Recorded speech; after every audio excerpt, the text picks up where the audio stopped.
Welcome back to our channel. நம்ம சேனலுக்கு யாருக்கு புதுசாக வந்தீங்கன்னா நம்ம சேனல் சப்ஸ்கிரைப் பண்ணிட்டு பாருங்க. அப்போ தான் நம்ம போகிற வீடியோ உங்களுக்கு உடனோட அப்டேட் ஆகும். இந்த வீடியோ நான் என்ன பேச போகிறேன் அப்படின்னு சொல்கிறதுக்கு முன்னாடி ஒரு விஷயம் சொல்கிறேன். இந்த வீடியோ நீங்கள் ஃபுல்லாக பார்த்துருந்தீங்க அப்படின்னா கண்டிப்பாக கமெண்ட் போட்டு போங்க. 40 வருஷமா பார்த்தீங்கன்னா இந்த பாட்டி பார்த்தீங்கன்னா இந்த பாட்டி அப்படிங்கிறத இவங்க யார் அப்படின்னு பார்த்தீங்கன்னா இவங்க ஒரு ஸ்கூலோட பிரின்சிபல்.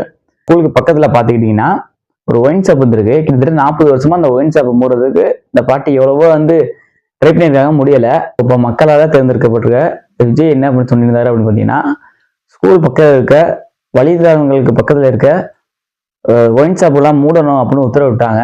அதன்படி பார்த்தீங்கன்னா கிட்டத்தட்ட 700க்கும் மேற்பட்ட ஒயின் ஷாப் 2 நாளில் மூடியிருக்காங்க. ஸோ அப்படி மூடினதுல இவங்க 40 வருஷமா ட்ரை பண்ணிட்டு இருந்த ஒயின் ஷாப்பும் பார்த்தீங்கன்னா ட்ரை பண்ணிட்டு இருந்தாங்கன்னா ட்ரை பண்ணிட்டு இருந்த ஒயின் ஷாப்பும் பார்த்தீங்கன்னா மூடியிருக்காங்க. ஸோ அதனால இவங்க ஹாப்பியாகி என்ன பண்ணி பார்த்தீங்கன்னா ஒரு யூடியூப்ல விஜய்க்கு ரொம்ப நன்றி. 40 வருஷமா ட்ரை பண்ணிட்டு இருந்த இந்த முயற்சிக்கு இன்னைக்கு தான் எனக்கு வெற்றி கிடைச்சிருக்கு, அது உங்க மூலமா தான் இந்த வெற்றி கிடைச்சிருக்கு அப்படின்னு சொல்லி ஒரு வீடியோ போட்டிருந்தாங்க. 40 வருஷமா மாத்தி நிறைய கட்சிகள் ஆண்டும் இது யாரும் பண்ணல. ஸோ விஜய் தான் பண்ணியிருக்காரு அப்படின்னு ஸ்கூலோட பிரின்சிபல் சொல்லியிருக்காங்க. ஒரு சின்ன விஷயத்த பண்றதுக்கு 40 வருஷம் ஆயிருக்கு.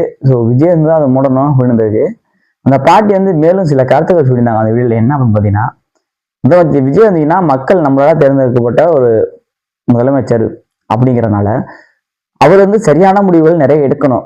ஸோ அப்பதான் பார்த்தீங்கன்னா நமக்கு பர்சனலாக பார்த்தீங்கன்னா நமக்கு ஒரு ஃபீல் இருக்காது மக்கள் திட்டம் போது விஜய.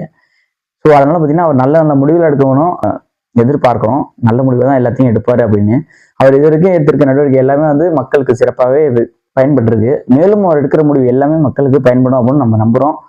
ஸோ பாட்டி அந்த பிரின்சிபலும் பார்த்தீங்கன்னா அந்த வீடியோல தான் சொல்லியிருந்தாங்க நல்ல முடிவுகள் நிறைய எடுக்கணும். ஏன்னா நான் என்னால் தேர்ந்தெடுக்கப்பட்ட முதல்வர் தான் விஜய் அப்படின்னு சொல்லியிருந்தாரு. காமராஜருக்கு அப்புறம் அவங்க ரொம்பவுமே விரும்பின ஒரு தலைவர் அப்படின்னா விஜய் அப்படின்னு அந்த பாட்டி சொல்லியிருந்தாங்க. ஃபர்ஸ்ட்ல உங்களுக்கு வீடியோ ஃபர்ஸ்ட்லேயே சொல்லியிருந்தேன், கமெண்ட் பண்ணுங்க அப்படின்னு. இப்போ கமெண்ட் பண்ணுங்க, ஒயின் ஷாப்புக்கு 3 அது நல்லதா, இதனால மக்களுக்கு என்ன மாதிரியான பயன் அளிக்கும் அப்படின்னு இந்த வீடியோக்கெல்லாம் கமெண்ட் பண்ணிட்டு போங்க. அடுத்த வீடியோல மீட் பண்ணுவோம். நம்ம சேனல் மறக்காம சப்ஸ்கிரைப் பண்ணி வச்சுக்கோங்க.